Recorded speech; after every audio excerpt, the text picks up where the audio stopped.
गृहस्थ आश्रम कोई साधारण आश्रम नहीं है, सृष्टि संचालित करने का आश्रम गृहस्थ आश्रम, और बड़ी जिम्मेदारियों का आश्रम है। और आप अपने देश को बहुत सुंदर संतान जन्म देकर, संस्कार देकर, योग्य बनाकर देश की सेवा के लिए, धर्म की रक्षा के लिए, परोपकार के लिए तैयार करते हैं। आपका जीवन कोई साधारण नहीं, और उन्हीं में से कुछ आत्माएं ऐसी निकलती हैं जो कोई महान गुरु के पास में जाती है, और गुरु उनको विशेष संस्कार देकर धर्म की रक्षा के लिए तैयार करता है।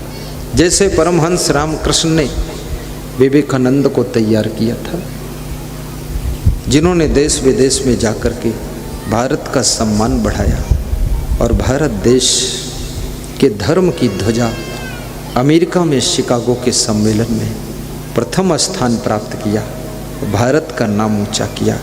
याद रखना, भारत देश में महाराणा प्रताप जैसे वीर हुए हैं, वीर शिवाजी जैसे धर्म रक्षक हुए हैं, रानी लक्ष्मीबाई जैसी वीरांगना महिलाएं हुई हैं, दुर्गाबाई जैसी वीरमती नारियां हुई हैं, और तुलसीदास जैसे महान कवि अध्यात्म के चिंतक संत हुए हैं, सूरदास जैसे कृष्ण के भक्त 1.25 लाख पदों की रचना करने वाले महाकवि सूरदास कहलाए हैं। और इस देश में संत कबीर जैसे अंधविश्वास आडंबर से ऊपर उठकर कुछ सत्य की राह बताने के लिए भी उत्पन्न हुई है।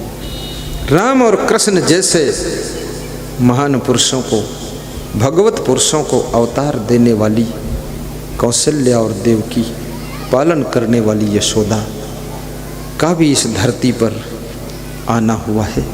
ये भारत की धरती, यहाँ पर भगवान भी पैदा हुई है और यहाँ पर भक्त भी पैदा बहुत हुए हैं। ध्रुव प्रहलाद जैसे भक्त, मीरा सेबरी जैसी भक्त। मीरा ने सिखा दिया पूरी दुनिया को कि महलों में रहना तो भी मीराबाई जैसे बनकर भक्ति कर सकते हो, और झोपड़ी में गरीबी में रहना तो सेबरी जैसे भक्ति कर सकते हो।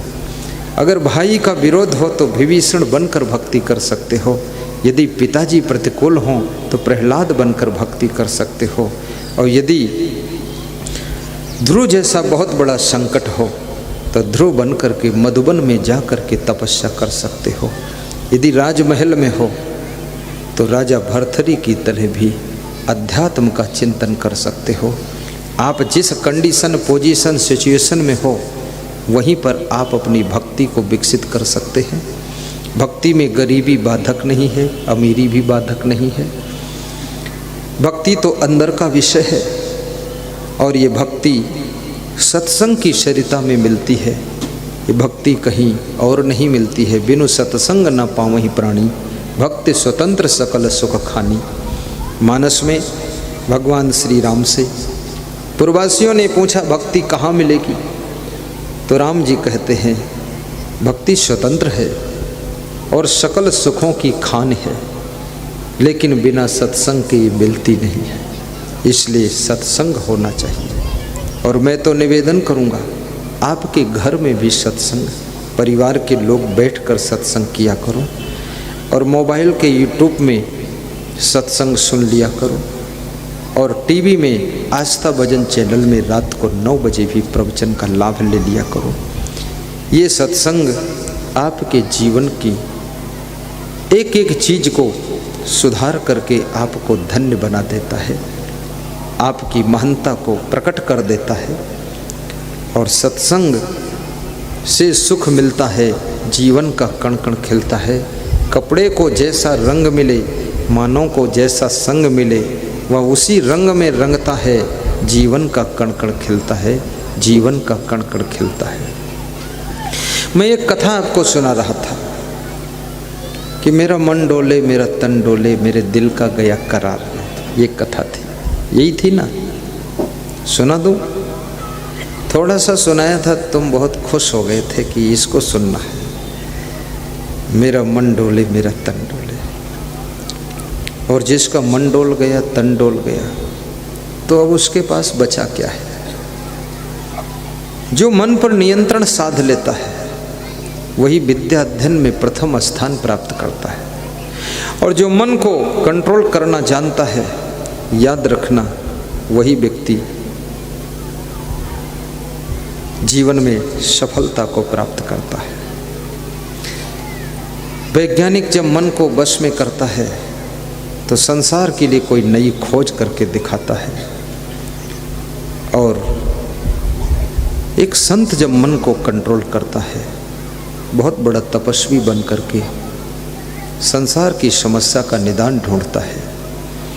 और जब एक गृहस्थ मन को नियंत्रित करता है तो सदगृहस्थ बन करके कभी राम बनकर कभी कृष्ण बन करके उभर करके आता है। ये मन बहुत तेज है और चंचल भी है, परंतु याद रखना, इसको जहाँ लगाओ वहाँ लग जाता है। मन खाली तो रह सकता नहीं है, मन हमेशा व्यस्त रहता है। तुम ध्यान में बैठते हो तो भी मन को सोचता रहता है, और वही सोचता रहता है जहाँ तुम्हारा अंदर से लगाव जाता रहता है। कितने लोग ध्यान में बैठते हैं और शिकायत करते हैं कि ध्यान में बैठता हूँ तो मन ज़्यादा चंचलता करता है। संतों ने एक भजन भी गाया है कि ये मन बड़ा चंचल है, कैसे इसे समझाऊं, और जितना इसे समझाऊं उतना ही मचल जाए। दाता तेरे चरणों की पग धूल जो मिल जाए, तो सच कहता हूँ मेरी तकदीर भी बदल जाए, तकदीर भी बदल जाए। ये मन को संभालना। पलटू दास एक महात्मा हुए हैं अयोध्या में, पलटू अखाड़ा है उनका। वो रुबाइयाँ बनाते रहते थे, रुबाइयाँ 4 लाइन की। तो उन्होंने एक रुबाइयाँ कहा है कि सहज कोप पड़े सहज रण जुझना, सहजे सिंह शिकार अग्नि का कुदना, कितनों करे हियाव बात सब गर्द है, अरे हाँ पलटू मन रखे जो मार सिपाही मर्द है, सिपाही मर्द है। उन्होंने कहा वही मर्द है जो मन को मार कर रखे, मन को संभला कर रखे। कभी मन कहता है पुड़िया खा लूं, गुटखा खा लूं, बीड़ी पी लूं। कभी मन आपका चंचलता करता है कि दारू में क्या होता है, इसको एक बार चख करके देखूं। ये इतने मुर्गी के अंडे सड़क किनारे रखे हैं, एक बार तो टेस्ट लूं। बड़ा मन दीवाना है। लेकिन याद रखना, अभ्यासेन तो कौन्ते वैराग्येण च गृह्यते, मनः कृष्णा प्रमाथि बलवद दृढ़म, तस्याहम निग्रहम मन्ये वायुरिषु दुष्करम। अर्जुन ने कहा है, हे कृष्ण भगवान, जैसे वायु चंचल है, इसको वश में करना कठिन है, वैसे मन भी चंचल है, इसको कैसे वश में किया जाए। तो कृष्ण कहते हैं, जब वायु को वश में करके गाड़ी के पहिए के ट्यूब में डाल दिया जाता है, तो वही पहिया जिसमें हवा नहीं है तो खुद भी ट्रक फिर नहीं चल पाता है। और जब हवा को बस में करके ट्यूब के अंदर भर दिया जाता है तो 400 कुंटल लोड लेकर के वो चल देता है। वायु को बस में करने का इतना बड़ा रिजल्ट होता है। ऐसे अगर मन को बस में कर लोगे तो लोक कल्याण और आत्म कल्याण का लोड लेकर के तुम इस लोक से परलोक की ओर रवाना हो जाओगे, आत्मा की सदगति हो जाएगी। महिलाएं भोजन बनाती है तो अभी तो कुकर में दाल पकती है, पहले पतीली में दाल पकती थी, फिर भगोना में पकने लगी, अब कुकर का नंबर आ गया। तो जब पतीली में दाल पकती थी, मुझे पता है, उस समय मैं देखता था बटुली में, बटुला में, पतीली में ये सब चलता था। तो पतीली में दाल पकने में 1 घंटा लग जाता था। चूल्हा वही है, ईंधन वही है, बनाने वाली वही, दाल वही, पानी वही, घर वही, जगह वही, लेकिन 1 घंटा लग जाता था। तब भी उतना अच्छी दाल पकती नहीं थी। कुकर में केवल 7-8 मिनट में दाल पक जाती है, सीटी बज जाती है। इतना अंतर क्यों हो गया? क्यों? क्योंकि कुकर में स्टीम कंट्रोल है, स्टीम कंट्रोल है। पतीली में स्टीम बाहर निकलती रहती है, इसलिए 1 घंटा पकने में लग जाता है। और कुकर में स्टीम बस में हो गई है, भाप बस में है, कंट्रोल है, बाहर निकलती नहीं। और याद रखना, जब स्टीम कंट्रोल कर ली जाती है तो 1 घंटे में पकने वाली दाल को वो 8 मिनट में पका देती है।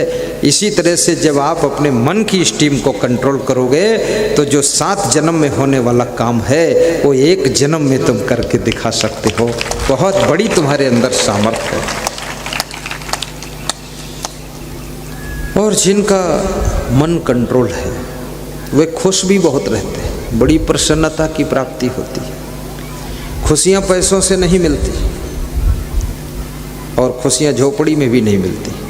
कोई सोचता हो कि हम गरीब हैं तो बड़ी खुशी खुशी उसी कुछ नहीं, तुम तो सब्जी और मिर्च मसाले में ही उलझे रहोगे। ज़्यादा गरीबी भी बहुत उलझन का कारण है। खुशियों का संबंध गरीबी और अमीरी से नहीं, खुशियों का संबंध तुम्हारी समझदारी से है। और घर में यदि सभी समझदार हैं तो खुशियाँ पर्याप्त रहेंगी। आपके घर में परिवार में एक भी सदस्य यदि नासमझ है तो आपको उलझन का इंजेक्शन मारता रहेगा। और कुछ ऐसा किस्मत का खेल है, सबके घर में एक न एक दुष्ट पैदा हो जाता है और वो एक दुष्ट सबको हैरान करता रहता है। वो कुछ न कुछ ऐसा करता रहेगा, या तो सोता रहेगा ज़्यादा तो तुम्हें चिंता रहेगी इसकी ज़िंदगी का क्या होगा, नहीं सोएगा ज़्यादा घूमता रहेगा इधर उधर कहीं। पूछोगे कहाँ घूम रहे थे, बोले क्यों बताऊं, तुम बचपन में घूमते थे, तुमने नहीं बताया आज तक हमको। तर्क वितर्क करेगा उल्टा पलटा। और छोटी उम्र में ही दारू पी लेगा, तुम्हारा मन बड़ा दुखी हो जाएगा कि अभी 18 साल का है, दारू पी कर आया है, ये क्या क्या कुकर्म कर रहा है। तुम उससे बेहद दुखी हो जाओगे। इसलिए मैं कहता हूं, अगर खुद सुखी होना चाहते हो तो खुद को तो सुधारना ही है, लेकिन आपसे जुड़े हुए जितने लोग हैं उनका भी सुधार जरूरी है। उनको भी भक्ति में जोड़िए, सत्संग में जोड़िए। उनका जब परिवर्तन होगा तब तुमको शांति मिलेगी। राजस्थान में प्रवचन चल रहा था। प्रवचन के तीसरे दिन 3 बहुएं धन्यवाद देने के लिए व्यास गादी पर आईं। कहा आपको धन्यवाद है स्वामी जी, हमको बड़ी शांति मिली। तो हमने कहा सत्संग से शांति मिली। बोले सत्संग में तो हम आए नहीं थे, हम तो केवल धन्यवाद देने आए हैं। तो हमने कहा तो शांति कैसे मिल गई, और अगर सत्संग में बिना आए शांति मिली तो मुझे धन्यवाद क्यों दे रही। बोले हम नहीं आए, हमारी सासू जी 2 दिन से आपका सत्संग सुनती है और सासू जी में सुधार हुआ है तो शांति हमको मिली। अब उनको शांति मिल गई, वो धन्यवाद दिया। तो हमने कहा तो तुम भी सुन लो सत्संग, तो तुम्हारे में सुधार हो तो सासू को भी शांति मिल जाए। बोले हमारी उम्र अभी कहाँ सत्संग सुनने की। कितने लोग सोचते हैं कि हमारी उम्र नहीं सत्संग सुनने की, बुढ़ापे में सत्संग सुनना चाहिए। मैं मानता हूं कि बुढ़ापे में भी सुनना चाहिए, लेकिन सबसे ज़्यादा सत्संग तो जवानी में सुनना चाहिए। और उससे भी ज़्यादा सत्संग 14 साल की उम्र से सुनना शुरू कर देना चाहिए, क्योंकि 14 साल की उम्र में पुरुष जवानी में प्रवेश कर जाता है और 13 साल की उम्र में लड़कियां जवानी में प्रवेश कर जाती हैं। और जवानी एक आंधी और तूफान है, और जवानी में संभल ना सके तो याद रखना जवानी तुम्हें इंसान नहीं रहने देती है, शैतान बना देती है। इसलिए उस समय अगर सत्संग मिल जाए तो तुम्हें संभलने की शक्ति मिल जाती है। फिर तुम जवानी में इंसान से महान बन जाते हो और महान से भगवान बनने की ओर यात्रा शुरू कर देते हो। भगवान राम को बचपन से ही गुरु वशिष्ठ का सत्संग मिला। जवानी में जब प्रवेश किया तो विश्वामित्र का सत्संग मिला। जब गृहस्थ आश्रम में प्रवेश किया तो भरद्वाज का भी सत्संग मिला, वाल्मीकि का सत्संग मिला, अगस्त मुनि का सत्संग मिला। सत्संग तो कहीं मिल जाए। और कभी कभी आपकी पत्नी भी सत्संग के शब्द बोल सकती है, लेकिन पत्नियों की बात को कोई सुनता नहीं। सबसे बड़ा दुख पत्नियों को यही होता है कि हमारे पति जी हमारी बात सुनते नहीं। तो उनसे पूछो क्या तुम्हारे पति जी बहरे हैं? बोले बहरे नहीं हैं, सबकी सुनते, मेरी नहीं सुनते। तो क्यों नहीं सुनते? बोले पता नहीं क्यों नहीं सुनते। अगर तुलसीदास अपनी पत्नी रत्नावली की बात को न सुनते तो शायद तुलसीदास इतने महान संत और महान कवि नहीं बन पाते। आज उनकी रामायण घर घर में न होती। रत्नावली ने ही उनको ज्ञान दिया था। कितनी नारियों को भी बहुत ज्ञान होता है। हमारी माँ ने हमको ज्ञान दिया था संत बनने का, यदि उसका ज्ञान हम न लेते तो हम संत नहीं बन पाते। उसके ज्ञान से ही हम संत बने थे। उसने कहा था बस पढ़ाई पूरी कर लो फिर घर छोड़कर भाग जाओ, और घर की तरफ मुड़कर देखना नहीं, और दुनिया में कहीं रहना, त्याग वैराग्य संयम नियम ब्रह्मचर्य से रहना, व्रत का सही पालन करना, तुम्हारे द्वारा करोड़ों लोगों को संदेश मिलेगा। तुम इस माया में उलझने के लिए नहीं पैदा हुए हो। तुम्हारे जन्म से पहले ही मैंने सोच लिया था कि मेरा कोई ऐसा बेटा पैदा हो जो महान संत बने और सबको ज्ञान की बातें सुनाए, तो वही तुम्हारा अवतार हो गया है। अब यहाँ तुम मत रहो, घर छोड़कर जाओ। तो मैंने कहा घर छोड़कर जाएं तो भोजन वोजन कहाँ मिलेगा? अरे बोले भोजन की चिंता तुम्हें, तुम्हारे नाम से तो और हजारों लोग भोजन खाएंगे, तुम जाओ तो यहाँ से निकलो। तो वास्तव में जिनको ज़्यादा नींद आती है कुंभकर्ण जैसी, उनकी नींद को प्रवचन कम भी कर देता है, और जिनको बिल्कुल नींद नहीं आती है चिंता में, उनकी नींद को प्रवचन बढ़ा भी देता है। प्रवचन तुम्हें बैलेंस में जीना सिखा देता है, संतुलन में रहना सिखा देता है।